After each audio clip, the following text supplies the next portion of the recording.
Most people think dropshipping is complicated, but what if I told you it's just like playing a video game? After building multiple 8-figure stores, yeah, you heard that right, 8 figures, and helping thousands of students build their own 6- and 7-figure stores as well, I realized something very important. Dropshipping follows the exact same principles as playing a video game. You have different levels to beat, different power-ups to acquire, and a final boss to defeat. And just like a video game, once you know the cheat codes, you can't lose.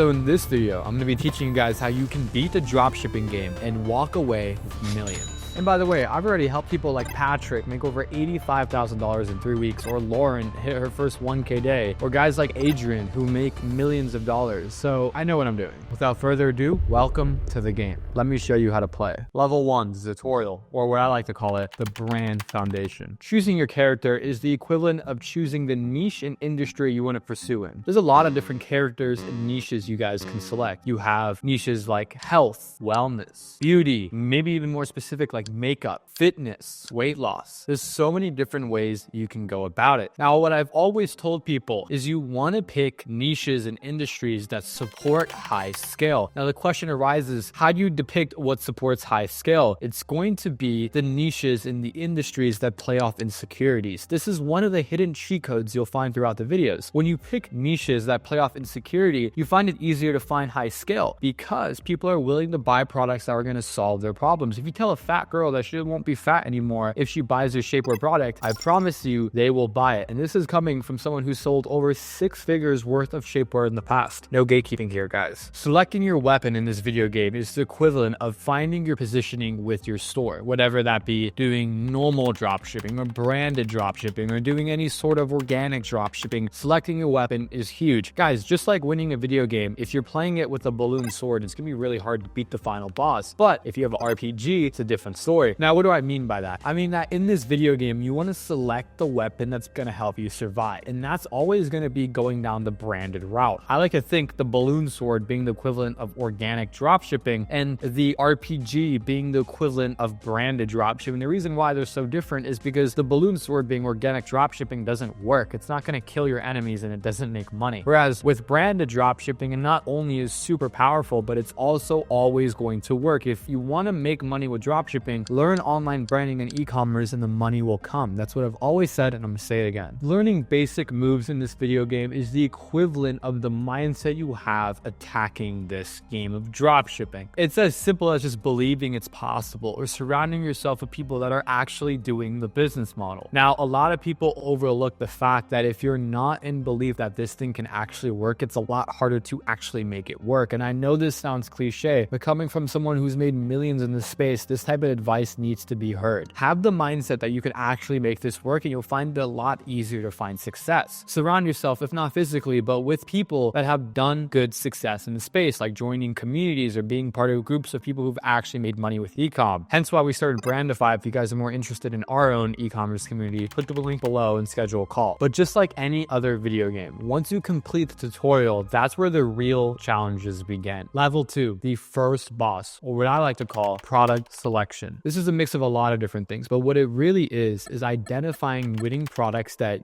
you can scale. This is a mix between knowing what angles work and what products actually sell. Guys, after scaling so many products of my own, I've developed, I like to call the eye to be able to find what works and what doesn't. If you show me a product and put another product alongside that, I can tell you which one out of the two is going to scale to be a multi-million-dollar brand because I've been doing this for so long. Being able to identify these winning products is key, and developing your own eye is a skill set you need in this video game. Testing market demand is super important as well. Being able to set up your ads and set up your stores in such a way to test quickly to find out if these products are worth it or not. This is a whole thing of its own because finding winning creatives and launching a winning store and having a good ad account is a whole conversation of its own. If you guys want a more in-depth guide on that, be sure to click our big guide video above. But moving forward, finding reliable suppliers is one of the most important parts of this level 2. If you don't have reliable suppliers, you're never going to be able to get to the other levels of the video game and you'll be stuck with where you're at. If you guys want access to the same private supplier we use, be sure to click the link below. I got you. Now, here's where most players make a fatal mistake, and that is in level 3, the power-ups, or what I like to call the brand assets. This is everything under the sun of building a brand and store that actually converts. Most people overlook what parts of the store and brand they actually need to focus on. I've seen time and time again, people spend hours of their day building the best homepage, the best descriptions, the best about us page, whereas customers never even go to those parts of the website. Just by knowing what part of your store to focus on, that's another cheat code you guys can put in your pocket to help beat this dropshipping game. What if I told you I've scaled stores in the past where we didn't even have a homepage and we still made millions of dollars off the store? Because if you think about it logically, in this game of dropshipping, you're directing all your traffic to the product page. And if I told you that 99% of people do not click off the product page, you'd be surprised to see how irrelevant it is to have a good homepage. A major part of this level 3 is the creatives, how to create high converting creatives that actually work, that fall into your brand asset. Creatives are a conversation of its own, and I made a very intensive video about this. I'll plug on the screen. Just to recap it a little bit so you guys have some cheat codes to beat this game. In creatives, you want to focus on speaking to your customer. Time and time again, when people play this game of dropshipping, they focus too much on creatives that they think are going to work, but you have to realize you are not the person buying the product. The customer, most of the time, is not a person like you. I sell a lot of women's products, and I'm obviously not a girl. So I am not an actual good judge of if this is going to be a good creative or not. And you guys need to realize that as well, is that you're not the judges of if your creatives are going to be good or not. So stop trying to make creatives that you think are going to do well and start trying to make creatives that your customer is going to like. Now, a little cheat code to be able to do that a lot more efficiently than everyone else is just look at the type of content your customers consume. For example, if you're selling a men's wellness product, I would advise you to try a podcast style ad, because most of the men buying that product probably watch podcasts like Joe Rogan or Andrew Huberman. There's so many other examples like that. But guys, try and speak to your audience with your creatives and you'll find it a lot easier to make money in this game. But collecting power-ups is useless if you don't know how to use them. And that's level 4, my favorite level, PvP, otherwise known as scaling. Now, this is everything that goes into running ads and bidding against other people. Guys, these ad platforms like Facebook, Snapchat, Google, TikTok, they're a real life auction where you're auctioning against other people. You're bidding in real time for customers. It's a huge multiplayer game if you really think about it. And this is where it gets really interesting, because a lot of the times, many of you guys might be confused to why your products are not working, why your creatives aren't converting. And that's because someone else out there is using your same content and outbidding you. Now, bidding is a whole intricate thing of its own. And I really recommend people to stick to unique brands and unique creatives, because you'll find it a lot easier to outbid people because you're competing against no one. That's why when you rip content, it's a bit harder to see success because you're bidding against so many people. But a simple understanding that in Facebook ads, especially, you're actively bidding for customers, you'll find it a lot easier to see success, because when you're bidding against other people, it's always the person who can spend the most per customer that's going to win. The secret and cheat code to winning the bid time and time again is going to be to have the higher price point. That's why I urge people to watch this, to price their products higher when playing the game of dropshipping, because that's one of the few cheat codes you guys can use to have a lot more success. Higher price points equals more success. Remember that. Now, in terms of the actual Facebook ad strategy we use to beat this game of dropshipping, it's actually really simple. And all it is focusing on the broader campaigns, because the broader is the better. And without getting super in depth with it, guys, it's literally just this: one broad CBO being at a $50 budget, one ad set within that CBO, and 5 creatives within an ad set. And when we launch more creatives, we launch more campaigns. That's all it is. Now, this is where the game gets really interesting. Level 5, the boss battle, or what I like to call it, strategy. This is where we talk about building real brand value. How do you actually get a brand that customers want to buy? Because having a brand is beating the boss. There's so many things that go under building a brand, like the team, the positioning, and anything under the sun. And I'd be lying to you guys if I said I could explain it within a 5-minute YouTube video. But what I can say is this: you want to build a brand around your winning product angle. That's the cheat code to beating the game of dropshipping. Most people build a brand to whatever they feel is aesthetic and nice without realizing, again, that they're not the person that is buying the product. It's ideally another customer avatar. If you want to build a brand that actually makes millions of dollars with dropshipping, build it around the winning angle that has made you the most money. For example, if you're selling a weight loss product and you found that the at-home workout was your top performing creative and your top performing angle, you need to build an at-home workout brand. Your branding and your brand image has to always be about at-home workouts, and your name could be something along the lines like inhomeworkouts.com or something. That is how you scale. It's by focusing on the winning angles surrounding your product and building your brand around them. Now, on top of that as well, the final boss is all about creating automations and systems to actually scale. This mostly goes into team. Now, without making this a super in-depth and analytical video, I want to say building a team in e-com and dropshipping is really easy if you know what to do. In fact, having the right team members is a real-life cheat code to making this business model work. All I advise people to do is outsource your customer service as fast as possible. The longer you guys spend in the Gmail responding to customer emails is time away from you focusing on the marketing and what actually is going to bring in sales. And guys, you can hire these people on Upwork from the Philippines for pennies on the dime. Now, here's where it gets a little complicated, but within this last level of this video game, you guys want to focus on positioning for exit. Now, what do I mean by that? I mean that you want to build a brand to sell, build to sell brands, as I said. Focus with the end goal in mind. Know how much you're trying to sell the business for and work backwards. A cheat code to actually building a business that can sell for millions is by looking frequently on softwares and websites like acquisition.com, flippa.com, website brokers. Looking at these platforms and looking at the businesses that are actively being sold can give you a really good idea on what to focus on when building your own e-com business. Now, you guys need to realize what the winning strategy actually is. Most people lose the game of dropshipping because they're playing the wrong game. They're focusing on pump and dump dropshipping and not actually building real brands online. Guys, if you want to make money with dropshipping, ironically enough, you do e-commerce and online branding and you don't do dropshipping. I know it sounds weird, but to win the game of dropshipping and to beat this video game, you need to build a brand. It's the secret. Built to sell brands is the equivalent of choosing the right character to start a video game. Like I said, guys, the character you choose will depict if you win or not. If you're not picking characters that support high scale to support a brand that could be sold for millions down the line, you're playing the wrong game. Each level of this game has specific challenges and specific strategies that are going to allow you to win. You guys need to know what level you're playing at and be able to keep moving forward in order to actually walk away with millions. And last but not least, the final boss of actually selling the business, the acquisition, can only happen if you start your preparation early. Start the business with the end goal in mind, and I promise you, you won't regret it. Now, you know exactly how to win the build to sell dropshipping game. Here's the thing, just like any other game, you can either spend months or even years figuring out how to play it yourself, or use a strategy guide and speed run straight to victory. And that's exactly why I created Brandify, to give you guys the exact strategy run you need to literally beat the game of branded dropshipping using our own cheat codes. Inside Brandify, you get a playbook of how to actually win this game. You get straight to the best connections using our suppliers, our ad accounts, and everything we use for our $1 million brands. You get weekly calls with me and many other 7 and even 8-figure coaches. You get done for you creative templates and stores, access to a community of fellow online killers, and so many other things that I can't even mention on here. Plus, without getting super in depth, I'm so confident that Brandify is going to make you a shitload of money. If you don't 3x your investment, I'll give you all your money back within 90 days. If you want to speed run all the way to the end of the game, click the link below and join Brandify today. Thanks for watching. If you guys like this type of content, be sure to like and subscribe and comment, and I'll see you guys inside of Brandify.